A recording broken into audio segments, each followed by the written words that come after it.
Assalamualaikum warahmatullahi wabarakatuh. Pada kesempatan kali ini, kami dari kelompok 6 akan membahas tentang hubungan istimewa dan penentuan harga. Kami beranggotakan Farah Dwi, Haikal Aril, dan juga Mareta Syahrani. Untuk materi yang pertama, kita akan membahas tentang hubungan istimewa. Dalam pasal 4 ayat 1, Peraturan Menteri Keuangan nomor 22/PMK.03/2020 disebutkan hubungan istimewa merupakan keadaan ketergantungan atau keterikatan suatu pihak dengan pihak lainnya yang disebabkan oleh kepemilikan atau penyertaan modal, penguasaan, atau hubungan keluarga, saudara, atau semenda. Materi selanjutnya yaitu tentang jenis hubungan istimewa. Yang pertama ada hubungan kepemilikan, di mana hubungan kepemilikan atau penyertaan modal terjadi jika yang pertama penyertaan modal langsung atau tidak langsung sebesar 25% atau lebih pada WP lainnya. Yang kedua, hubungan antara WP dengan penyertaan 25% atau lebih pada 2 WP atau lebih. Atau yang ketiga, hubungan antara 2 WP atau lebih yang modalnya sebesar 25% atau lebih dimiliki oleh pihak yang sama. Lalu, hubungan yang kedua yaitu hubungan penguasaan, di mana pasal 18 ayat 4b menyatakan bahwa hubungan istimewa terjadi apabila yang pertama, WP menguasai WP lainnya, yang kedua, 2 atau lebih WP berada di bawah penguasaan yang sama baik langsung maupun tidak langsung. Dan hubungan yang terakhir yaitu hubungan darah atau perkawinan.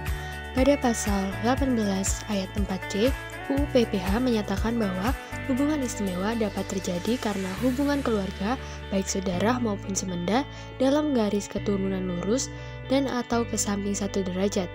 Apabila antara suami dan istri melakukan pemisahan harta dan penghasilan karena pemutusan hakim, perjanjian tertulis atau dikehendaki istri, maka antara suami dan istri tersebut terdapat hubungan istimewa karena perkawinan. Selanjutnya, praktek penentuan harga dalam hubungan istimewa.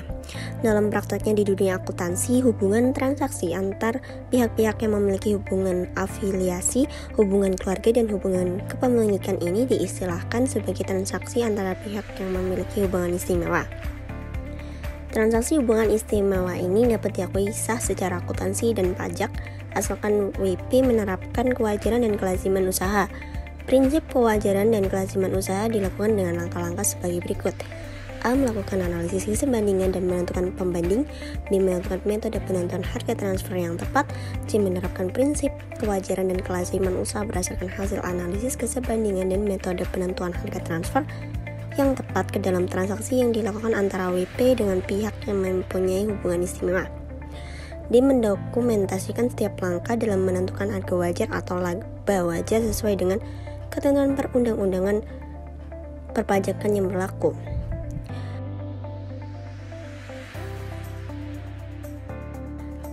Kasus hubungan istimewa. Contoh hubungan istimewa kepemilikan secara langsung. Hubungan istimewa yang terbentuk karena faktor kepemilikan. Pada ilustrasi di atas, PTA menyertakan modal sebesar 50% dari total modal PTB. Dengan demikian, PTA memiliki 50% PTB.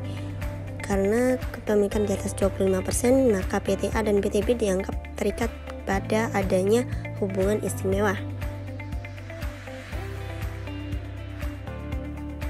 Kali ini kita akan membahas contoh hubungan istimewa kepemilikan secara tidak langsung.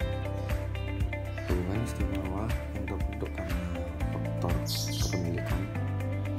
Pada gambar di atas, PTA menyertakan modal sebesar 50% dari total modal PTB. Kemudian PTB menyertakan modal ke PTC sebesar 50% total modal PTC. Menurut peraturan perundang-undangan, PTA secara tidak langsung dianggap menyertakan modal ke PTC. Dengan demikian, PTA ini memiliki 60% PTB dan juga memiliki PTC karena kepemilikan di atas 25%. Maka PTA, PTB, dan PTC dianggap terikat pada adanya hubungan istimewa. Dengan contoh hubungan istimewa penguasaan melalui manajemen. Hubungan istimewa ini yang terbentuk karena faktor penguasaan melalui manajemen. Pada ilustrasi di atas ini, PTA, PTB, dan PTC sebagaimana pada uraian sebelumnya telah terikat pada hubungan istimewa. Nah, hubungan istimewa ini yang terbentuk karena penguasaan, tidak dipengaruhi oleh sebesar persentase kepemilikan tiap-tiap PT, melainkan oleh ada atau tidak adanya kontrol atau kendali.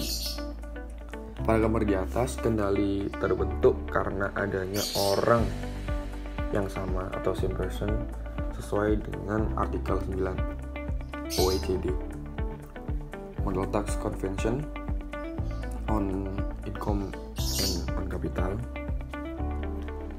Karena adanya same person dan dalam manajemen, maka PTA, PTB, PTC dianggap terikat pada hubungan istimewa.